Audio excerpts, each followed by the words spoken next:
I'm Stephanie Weaver. I'm the author of Bittersweet: How to Heal Yourself When Your Family is Broken. It's a family estrangement memoir that was inspired by my mother's recipe box, and it touches on themes of estrangement, forgiveness, and reconciliation. I love that. And like, I love the recipe box. So the actual chapters are organized by recipes, which I really enjoyed. And I wondered what made you decide to do it that way. So the book has had 12 different structures over the 6 years I worked on it. The initial reason I wrote the book was because I literally came home with my mom's wooden recipe box when we were cleaning out her assisted living apartment. And then anyone who's done that for parents knows it's really emotional and it's really hard, and you have to make a lot of very fast decisions about things. And no one else wanted it, and I couldn't imagine like putting it in the Goodwill. So even though I didn't really have room for it in my suitcase, I made room. And when I came home, I started paging through it, and I realized that my mom's whole life was in that box, reflected in it. Mine was, my whole family, the 20th century food trends. There was so much in there. And so as a writer, I kept thinking there's a lot of material in here. So I just started writing about the recipes, and I was about 15,000 words into something and realized I think I'm writing a memoir. I have no idea how to do that. I need to find a class, which I did locally, which was great. And then I had to find the structure because memoir is not my genre. I was a self-help kind of how-to person. This is my fifth book. So I was very comfortable, like, writing a migraine lifestyle book and researching that and having a little bit of personal narrative in there, but not structuring a memoir and finding I never heard of a container for memoir. Like I didn't know what that was until someone explained it to me. So it was a lot of me trying to understand the genre, reading a ton of memoirs, and then working towards a structure that I felt finally worked.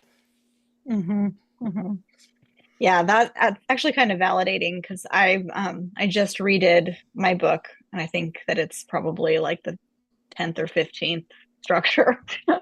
and, and like creative nonfiction is my genre, so I don't have any reason to have so many different things happening. Yeah, I think part of what we have to find is like, why are we writing the book? A lot of times you start because you feel like you have a story to tell, or you're trying to work something out. Or in my case, I had this recipe box that kind of inspired my books. Sort of show up and demand I write them, even though I don't know how to do it oftentimes, and I have to figure it out, which is highly inconvenient.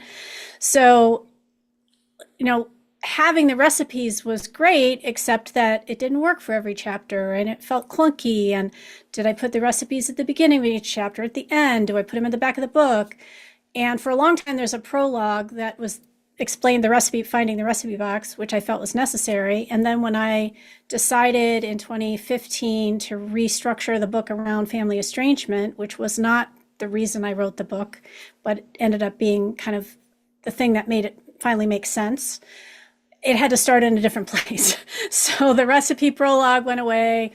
I still kept the recipe, the food titles, but it worked much better. And then eventually the recipes are now they're a PDF. So if you happen to buy the book, you can message me and I will send you the PDF of all the beautiful recipes that we photographed that didn't end up in the book. So Oh, that's really cool. It's like a cereal box treat, yeah, exactly. kind of Yeah. thing. Yeah. Yeah, I love that.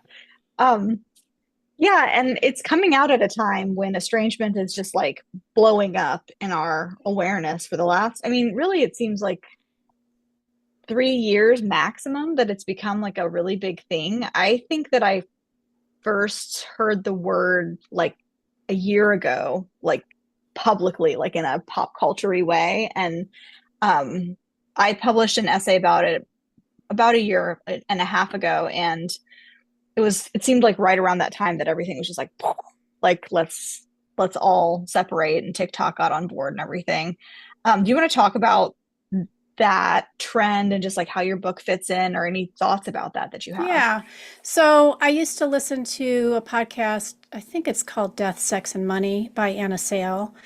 And she did an estrangement show. And then it was so popular that she ended up doing 3 more episodes. People kept calling in and leaving messages, and then she'd have enough material for another episode. And so that kind of stuck in my mind. And then I think Anderson Cooper talked about it at one point on his podcast. And then I was a big reader of advice columns, and almost every day someone was either asking, like, why is my so and so not talking to me, or can you give me permission to stop talking to so and so.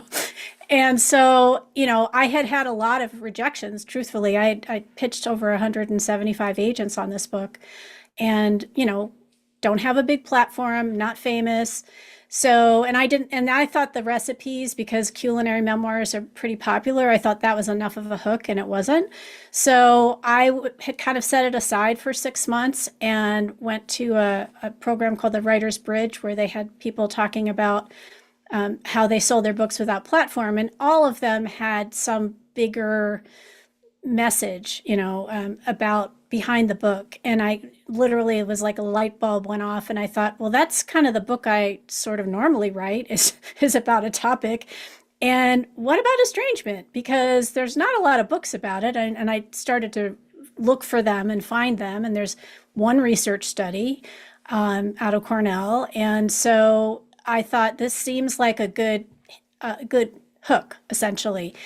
And it allowed me, when I did the rewrite, because the book then had to start in a different place, it allowed me to add a layer of cultural context, which I think is helpful for the reader, but it was also helpful for me.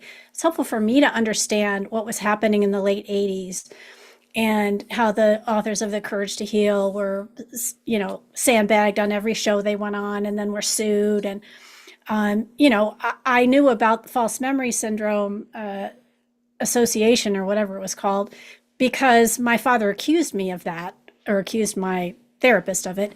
I had no idea, like, who those people were or how they'd seeded the media with all these stories. So it really helped me also to understand kind of how my story fit in. And yes, people are talking about estrangement now, but people have been estranging themselves from their families for a very long time. People would Yeah. leave Europe and come to America. And they weren't saying, like, I'm going no contact, mom and dad. They just would, like, get on a boat and then never see those people ever again.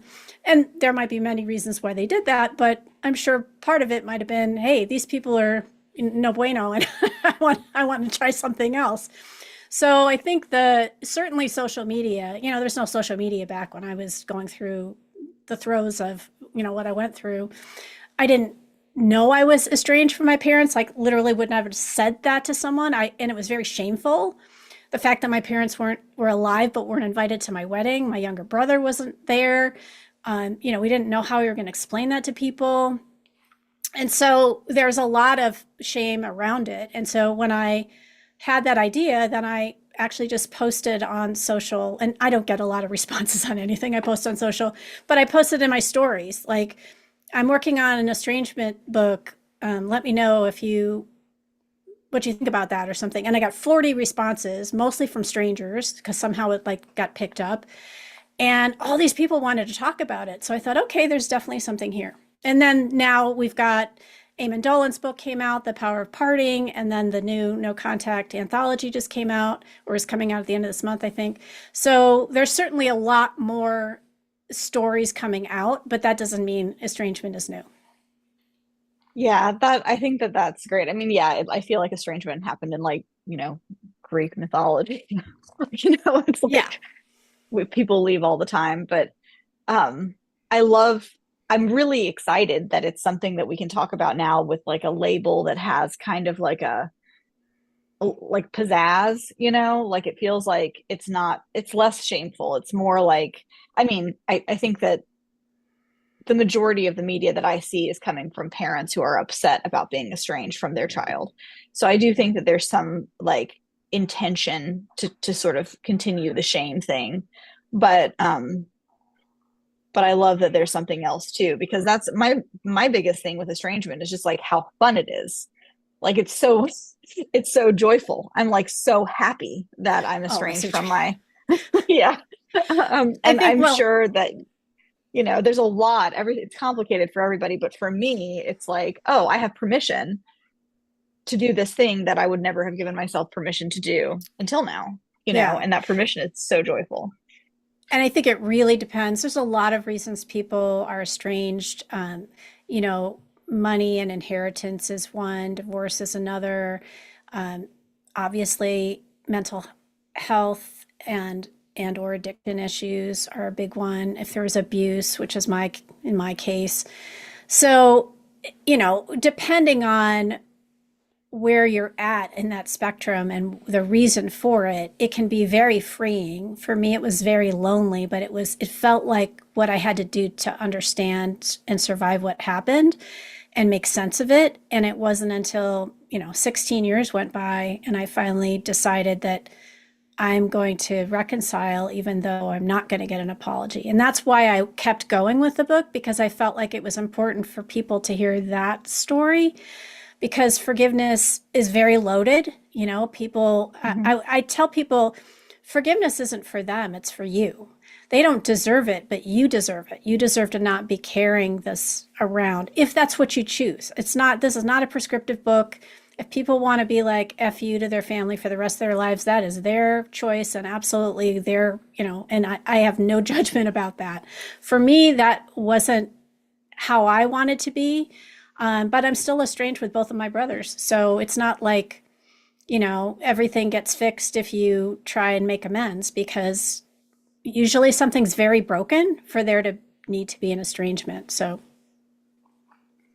Yeah, I think that's a really good perspective, and I'm glad you brought up reconciliation.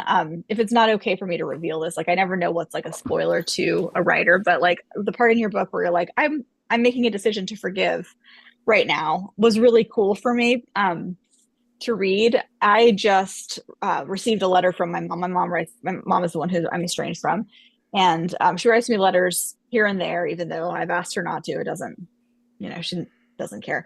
yeah. She's like gotten all these new phone numbers to try to contact me too. And so it's just amazing. But she wrote pretty good letters this time. You know, I always read them just because I'm like, why not? Or at least part of them. And this one, you know, these ones were really like thorough and like accountable and stuff like that. And I just thought like, oh, I guess she doesn't see it the same way that I do, because like forgiveness and reconciliation don't have to happen at the same time for me. Like I can be like, yeah, I totally forgive you. I just can't reconcile in physicality with you, like in any way. And I wonder what you think about these two different things, like the sort of dance between like forgiveness and reconciliation, and just like how that plays out in your book, Sure. that kind of So thing. my parents weren't unsafe. So, like Eamon Dolan, who wrote The Power of Parting, his mother was unsafe. She was physically abusive. She was verbally abusive. If he was anywhere near her, that was happening. So it wasn't safe for him to reconcile, even if he had wanted to, which you know he didn't at the time, and totally understand that. So that wasn't my situation. You know, my parents were like, you know, from the outside, super nice people. You know, my dad was a church deacon. Hundreds of people showed up at both of their funerals. They were beloved in their communities.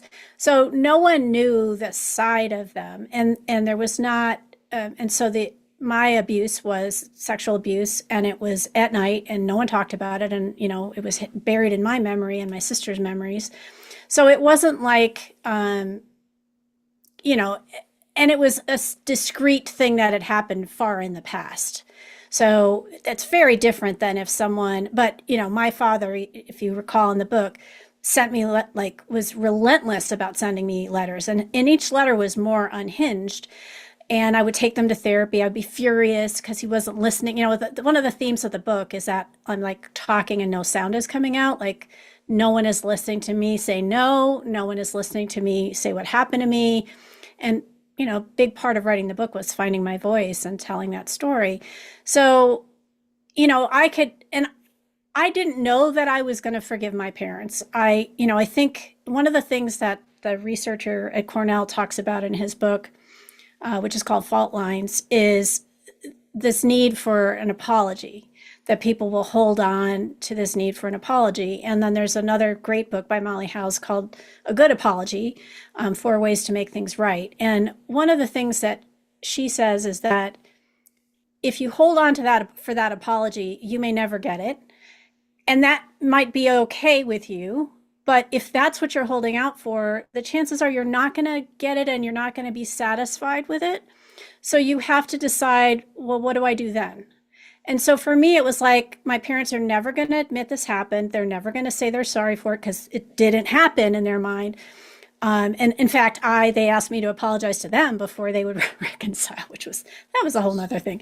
But Yeah. from their perspective, like I had made this terrible thing up and accused them of this horrible, horrible thing, and then not spoken to them for 15 years. So from their perspective, that made sense, right? And so every person has to decide like where their line is and what they're looking for. For me, it just felt wrong for the person I was choosing to be and wanted to be. It felt wrong to be not talking to my parents. Um, I didn't expect that we would magically have this amazing relationship. Like when people talk about how their mom's their best friend, I'm like, I have no idea what that would be like. Like that to me is so foreign. Not only she was an older mom to me, but she just, we did not have that relationship ever. Before, my memories came back, we didn't have that relationship. So, I didn't expect that, but it felt wrong for me to not talk to them.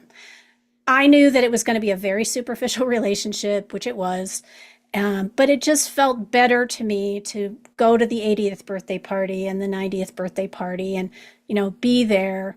And I did end up helping my mom, when she had cancer and stuff.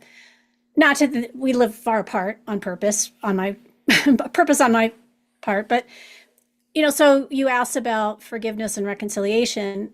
I didn't realize I was working towards it, but when I was working on the book, I found a folder and I'd had for like 10 years have been saving articles from magazines about forgiveness. And I thought, oh, I guess in the back of my mind, I've kind of been working on this. So while it sort of felt like an overnight decision, and I can remember where I was when it popped into my head, it really wasn't. And I'd been thinking about it for a long time. Hmm. Yeah, that makes sense. And what I love about everything that you're saying and just like all the different experiences that I've been reading about is how varied experiences are, but how this, I feel like the topic of estrangement, like once you sort of enter the land of estrangement and it becomes an option, it's like there's sort of a lot of different ways that it can go. And there's like a vast amount of acceptance in those ways. Like the whole Al-Anon thing that's in your book, I feel like Al-Anon is like very helpful for a lot of people, just in like this sort of like vibe of like you do what you need to do, you do what makes you feel good. It's like if today I suddenly wanted to call my mom, I would do that. And I wouldn't feel, I mean, I might feel a little weird about it because I've written so much about estrangement and how happy I am. But otherwise, like personally, I would be doing what I need to do. And I think that that's good. It's like you only have like actually one life to live and the minutes of your life are important. So if you want to go to the 80th birthday party with those minutes, like rock on, and I think that that's not really something that we have in like our sort of culture at large around other areas of relating. Like it's usually sort of like black and white. You forgive or you don't forgive. There's reconciliation or there's not reconciliation, You're a good daughter or a bad daughter or whatever. Like there's 100%. not really like a complex definition of these things. Yeah, and Al-Anon was helpful for me, not because of my parents, but because of a boyfriend. But there's two things about Al-Anon is that you take responsibility for your part in the situation, which is super important, and you recognize that you cannot change other people. And I think that applies to all of these estrangement situations, right? Because I knew my mom was never going to sit down and say she was sorry. My dad was never going to say he was sorry. They were going to be rooted in their denial until they died, which they were. And it wasn't magically going to change. So I had to accept that this is who they are. Now, I talked to people because I did interviews. I did some email interviews and Zoom interviews, and people were like, yeah, my sister-in-law is mentally ill and she's been in and out of jail and she uses drugs and she shows up at our house. I'm like, that is not a tenable situation. It's not safe. That is a person that, and it's very painful, right? Because this is still a person you love, right? I think one of the things that I'd hoped was people would understand my mother by the end of the book and understand why she was the way she was, because she was a very damaged person.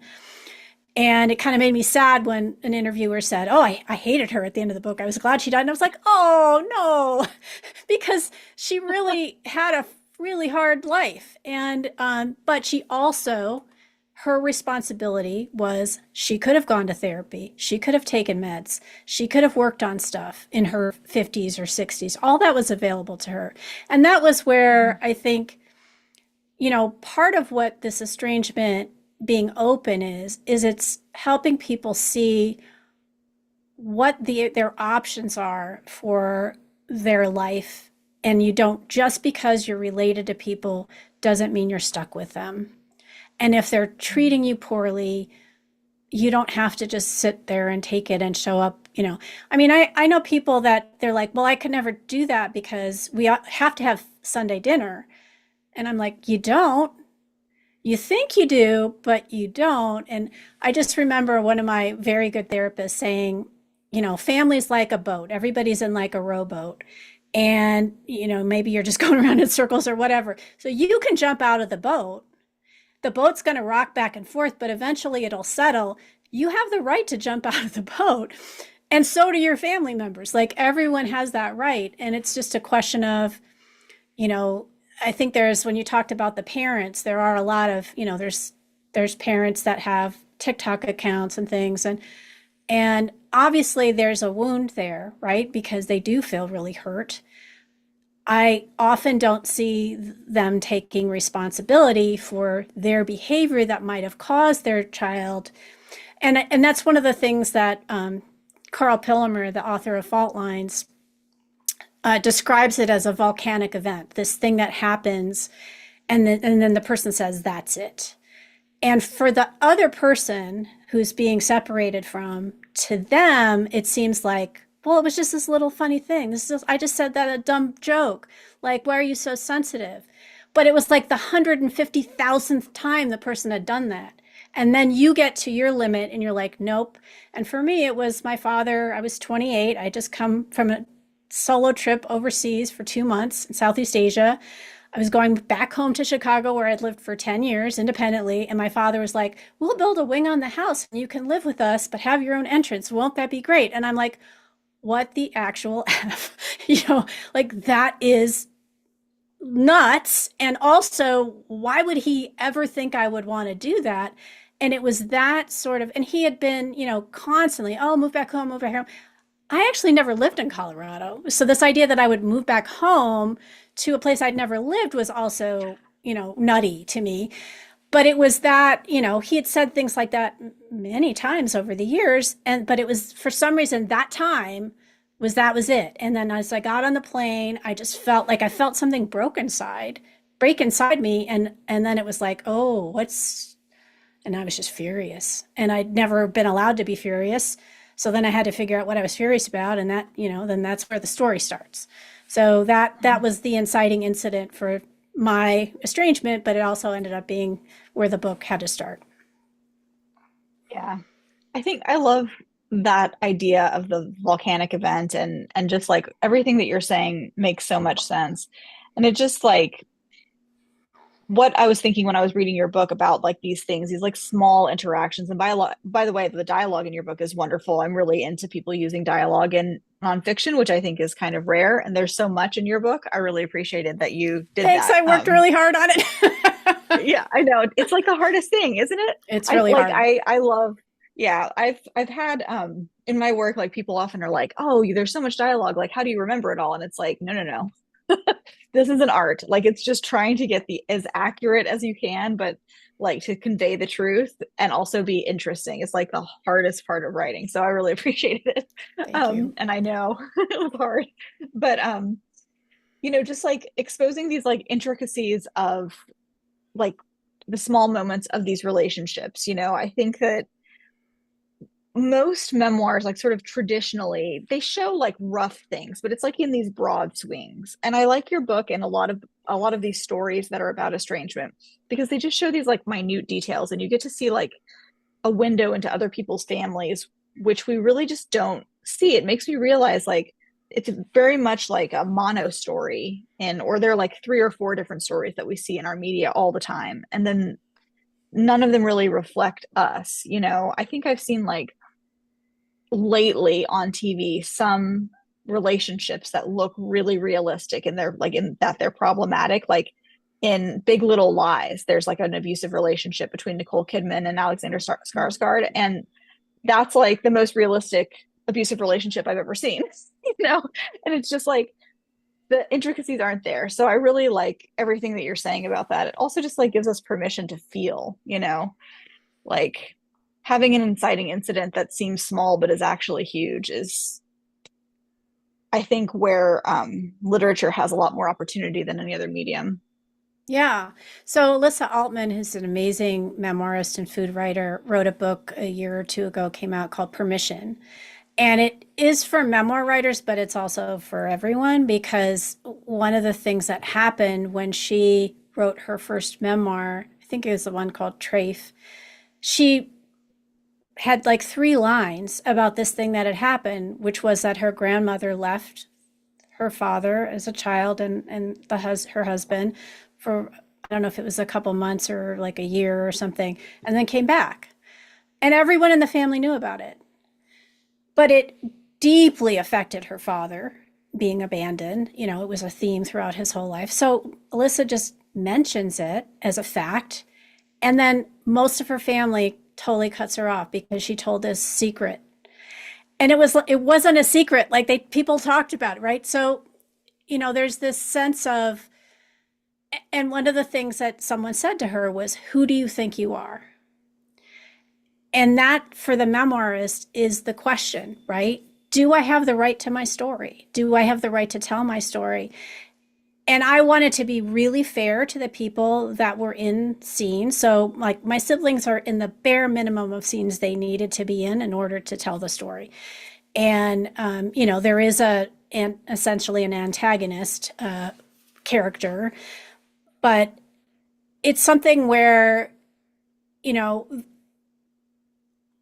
that who do you think you are is why we write. It's telling our stories. And I really hoped that if I got this book out in the world, the person I was who was at 25 who needed to read a story like this would find it.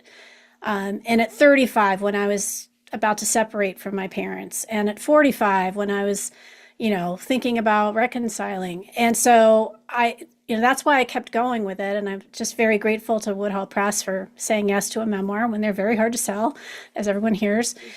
So it's something where, I encourage people to tell your story, but also think about the bigger angle to it, because that's what works in terms of getting a book out, is that then you can talk about it lots of different places and lots of different ways. It's not just my story, which, who cares if some woman who lives in Oceanside is, turning 65 and, didn't talk to her parents but if it's a book about estrangement and childhood abuse and forgiveness and reconciliation, then there's a whole bunch of ways people can relate to it. And that's what's really powerful about creative nonfiction.